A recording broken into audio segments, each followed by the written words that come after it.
So, listen, thanks, Lois, for talking to me. I loved the podcast. I always feel a bit weird. Thank you. I always feel a bit weird saying "love the podcast" when it's a true crime podcast, but I am fascinated by this story, and I guess that, and there's loads of things I want to ask you. I went to San Francisco just before the pandemic hit. First time I'd ever been, and I guess being interested in true crime, I was very aware of like Zebra and Zodiac, and kind of on a wider tip, Golden State Killer and stuff. But the Doodler was totally unknown to me, and I guess the podcast does a really good job at explaining maybe where that is. Yeah, but I hope so. Yeah, I guess just for the benefit of people who haven't started the podcast yet, could you explain a little bit why you think that is?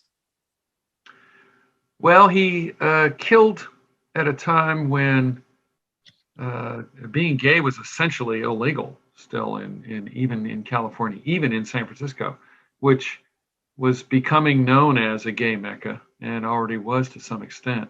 There were still sodomy laws on the books, cross-dressing laws on the books. It was a repressive time if you were LGBTQ. And the police, one of their jobs was to go bust guys and gals for doing, things that made them gay. Sex. There were sex crimes, cross-dressing crimes, like I said. And so it wasn't a really great time to be running off to the cops saying you had suspicions of someone attacking or killing or stalking.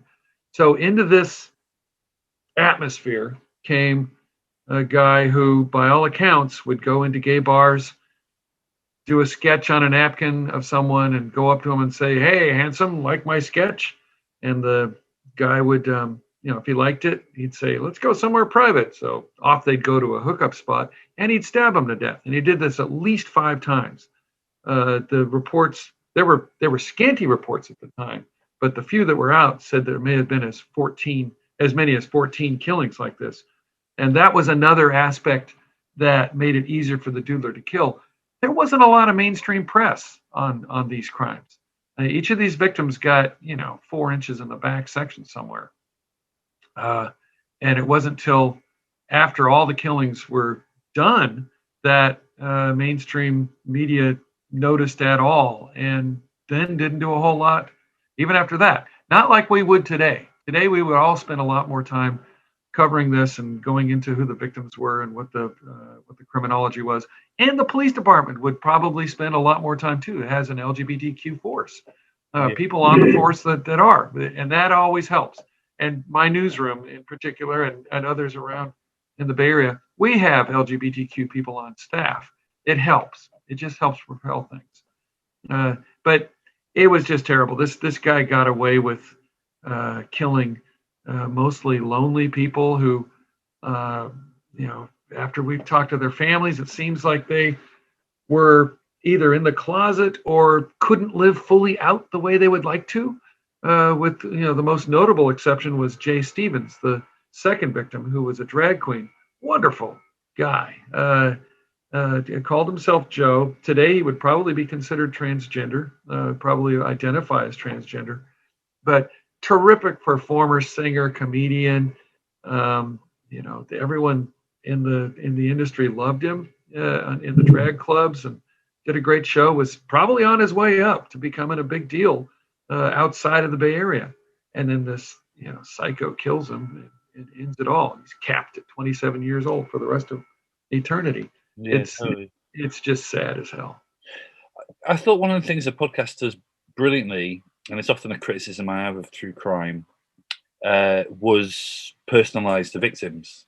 And I thought it was fascinating the way that, as well as like trying to shine a light on what we maybe don't know about who the killer might be, or trying to bring families some justice, it was really interesting, the journey of trying to establish who these people were who'd had their lives taken. That was very important to me and the people I worked with. There's a British angle to this whole thing. Ugly Duckling Films in Britain actually initiated the whole project, the podcast. Okay. Yeah, they called me after Lena Bausiger and Sophia Gibber.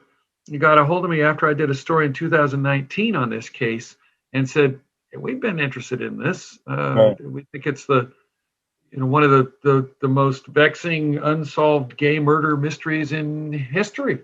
Yeah. And I thought so too. I looked around and so I started pursuing the story, but at the same time started pursuing the podcast idea with them. And they went out and made the deal happen with the Chronicle and Sony Music. So I thought it was really interesting that a British company was that interested in this, Yeah. but No. they have a real social justice bent to what they do, and I Yeah. appreciate it because that's important to me. In doing a story like this, I've covered crime for decades. It's not just about the killer. Yeah. The killer is it's always awful. Most killers are, especially serial killers. I've covered a bunch of these guys, and they're they're messed up in many ways, usually from birth. Had a bad hand dealt to them, had mental illness, God knows what. It's never good. Uh, but what's important to remember, most important to me, always to remember, is the people who got killed. And Sophia and Lena and our team, Tanner Robbins is the main script writer on this thing, and my partner Mike Taylor, who I worked with for many years at the Chronicle before he retired, and he's of course heavily on the podcast. We all really really wanted to bring to life these poor people who were killed, to give them some kind of dignity. I think every crime victim deserves that. But when you have an opportunity to dig into a story like this, a project like this, I loved having the opportunity to help bring them some dignity and some notice, because they all seemed like wonderful people who, again, it's just murdered. It's just terrible. Yeah, no, totally. I sometimes feel a little bit like my interest in true crime comes from a place of it's almost like kind of a filter to see the world through. Like I thought again, the podcast was fantastic at establishing a sense of time and place. Um, it I think it really kind of helped me understand what San Francisco was at that point in history. I guess I mean, maybe there's a simple answer to this that I'm missing, but why do you think that San Francisco has attracted so many, it's a clumsy word, iconic crimes? It's a weird one. Boy, we puzzle over that.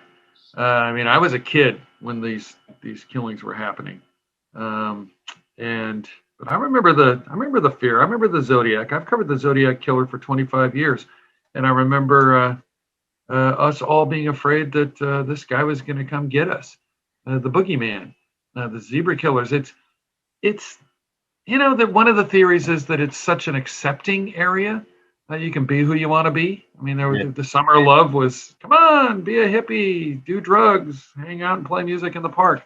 So it attracts people who are unhinged, also, along with all the very interesting, well-meaning people. yeah, So once you have that in the population and you're able to act weird and get away with it and be okay acting yeah, weird, according to what society considers to be weird, it slides in the possibility that you got the bad apples in there. That's one theory. I don't know.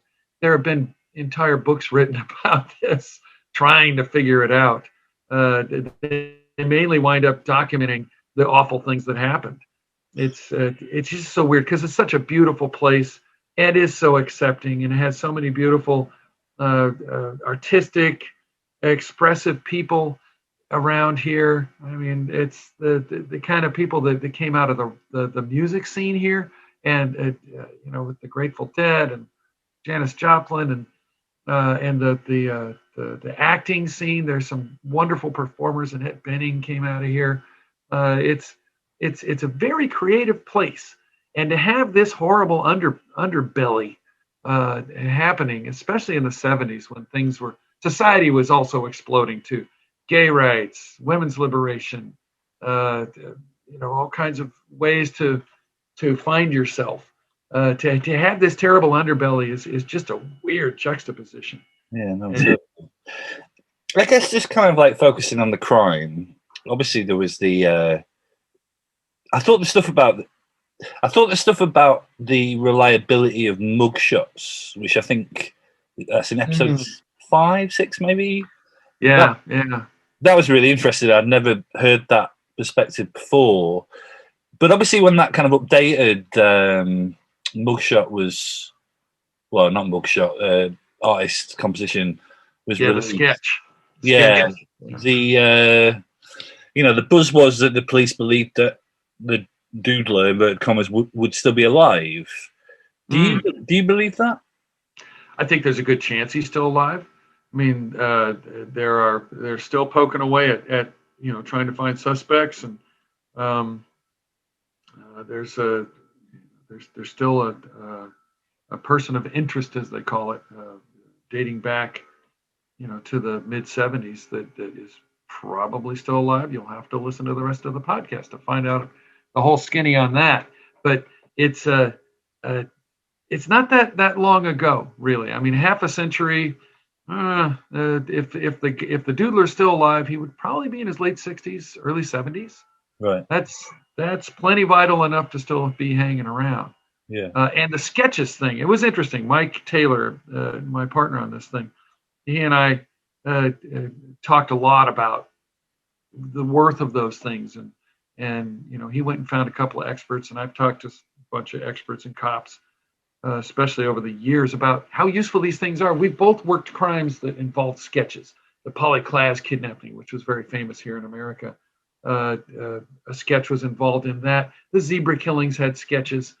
They're generally pretty fuzzy, and you start looking. Well, the Zodiac case is one of the most famous ones. I get letters all the time from people saying, my neighbor looks just like that sketch did. Well, that sketch also looked like my dad. I mean, every guy with a crew cut in the 50s and 60s looks like that sketch with big glasses. But the thing that's useful about them is that they do give an approximation, and especially this Doodler sketch. Even though our experts in the podcast generally say sketches are really shaky as solid criminal evidence as a tool, but they do give an approximation, and they get people talking. They get people looking around, and that's a real useful thing. And so I think the enhanced sketch is pretty handy. We've got tips from people saying, that guy's just down the street from me.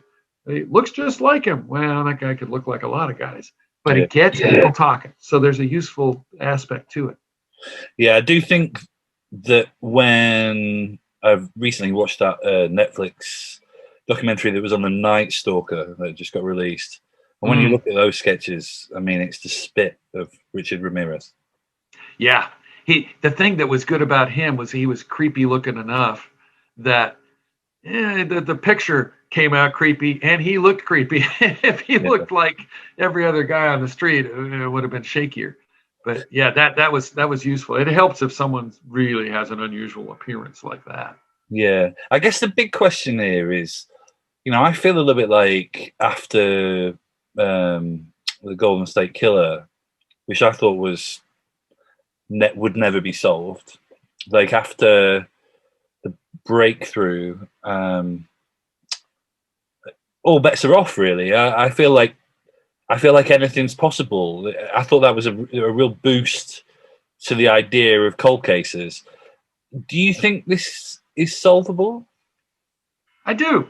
Yeah, I do. It's going to take a couple of lucky twists, and continued hard digging. But I do. The trouble with DNA is not a magic bullet. People always think that the Zodiac case will be solved by DNA. Maybe it will if DNA technology improves enough. And there is some DNA evidence in this case, but technology has to improve more, because you really got to parse out, especially in blood, because blood is a lot of the main DNA in cases like this. And most of the blood on the evidence left behind is the victim's blood. But guys, especially the ones who do stabbings, they nick themselves. And if they're able to separate enough to get a different hit on a suspect's blood in this case with the bits they have behind, that could really turn it. The Golden State Killer, that one was lucky because they had a lot of evidence, and the genealogical sites really turned it. I've been getting letters for years from people saying, you really ought to look at the Golden State Killer case. Oh, it's been laying around like something to be opened for hell many years before it got cracked. And to tell you the truth, most people didn't know about the Golden State Killer, except for us, in the crime world of reporting and podcasting.